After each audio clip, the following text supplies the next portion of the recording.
మరో బ్రేకింగ్ చూస్తున్నాం. పెద్దపల్లి రామగుండం కార్పొరేషన్ పరిధిలో మళ్లీ కూల్చివేతల పర్వం మొదలైంది. నగర సుందరీకరణ, రోడ్ల విస్తరణలో భాగంగా ప్రభుత్వ యంత్రాంగం భారీ మిషన్లతో పెద్ద పెద్ద భవనాలను నేలమట్టం చేస్తోంది. దీంతో రోడ్డుకు ఇరువైపులా ఉన్న వ్యాపారులు తీవ్ర ఆందోళన వ్యక్తం చేస్తున్నారు. కూల్చివేతల వల్ల తాము పెద్ద మొత్తంలో ఆర్థికంగా నష్టపోవలసి వస్తుందని ఆవేదన వ్యక్తం చేస్తున్నారు వ్యాపారులు. ప్రత్యామ్నాయంగా ఉపాధి అవకాశాలు కల్పించాలని అధికారులను కోరుతున్నారు. ఇదే అంశానికి సంబంధించి డీటెయిల్స్ మా ప్రతినిధి విజయభాస్కర్ అందిస్తారు. విజయభాస్కర్, చూస్తున్నాం రామగుండం కార్పొరేషన్ పరిధిలో కూల్చివేతల పర్వం మొదలైనట్టుగా తెలుస్తుంది. స్థానికులు ఏమంటున్నారు, అధికారులు ఏం చెప్తున్నారు?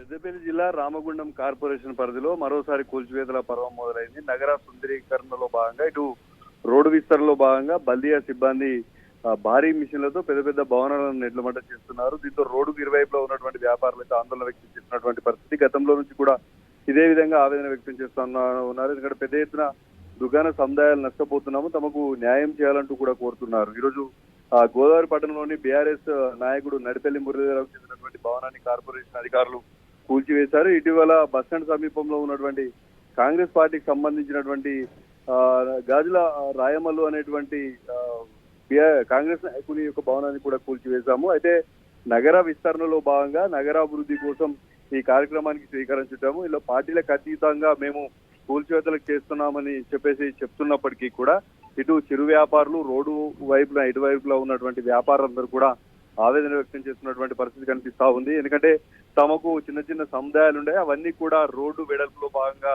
వెళ్తే మాకు ప్రత్యేకమైనటువంటి ఏర్పాట్లు చూపించాలంటూ కూడా కోరుతా ఉన్నారు. ఎందుకంటే బస్టాండ్ సమీపంలో భారీ కాంప్లెక్స్ ఏర్పాటు చేశారు. అందులో తమకు షాపింగ్ కాంప్లెక్స్ అలర్ట్ చేయాలి, అలర్ట్ చేసిన తర్వాతనే ముందుకు వెళ్లాలంటూ కూడా అడుగడుగున అడ్డుపడుతున్నప్పటికీ కూడా ససమీరన్నటువంటి అధికారులు, బల్దియా సిబ్బంది పెద్ద ఎత్తున ఈ నగర సుందరీకరణలో భాగంగా రోడ్డు వెడల్పులో ముందుకు వెళ్తున్నటువంటి నేపథ్యం అయితే కనిపిస్తుంది.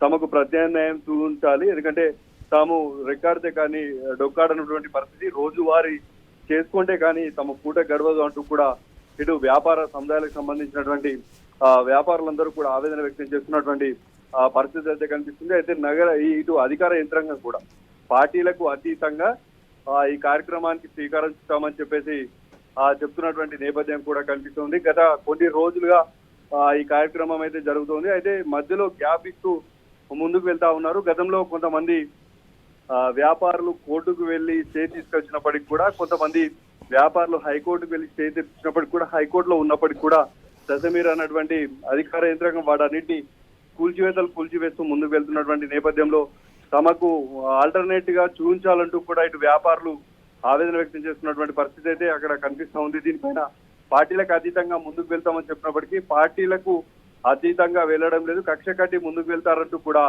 ఆరోపణలు వెల్లువెత్తుతున్నటువంటి నేపథ్యం అయితే అక్కడ చూడవచ్చు. అయితే ప్రభుత్వ ఆదాయంలో ఉన్నటువంటి ముఖ్యంగా బల్దియా హ్యాండ్ ఓవర్ లో ఉన్నటువంటి షాపులను కేటాయించిన తర్వాతనే ముందుకు వెళ్లాలంటూ కూడా కోరుతా ఉన్నారు. దాన్ని ఇటు ప్రభుత్వం అధికార యంత్రాంగం పరిగణలోకి తీసుకోవాలంటూ కూడా కోరుతున్నటువంటి నేపథ్యం అయితే కనిపిస్తుంది. దీనిపైన ఇటు అధికార యంత్రాంగం అయితే మేము చెప్పామని చెప్తున్నప్పటికీ ఇటు వ్యాపారస్తులు, అదేవిధంగా అక్కడ వ్యాపార సముదాయాలను కోల్పోయినటువంటి వారైతే ప్రభుత్వం ఆదుకోవాలంటూ వేడుకుంటున్నటువంటి పరిస్థితి అయితే మనం రామగుండం బల్దియా పరిధిలో చూడవచ్చు.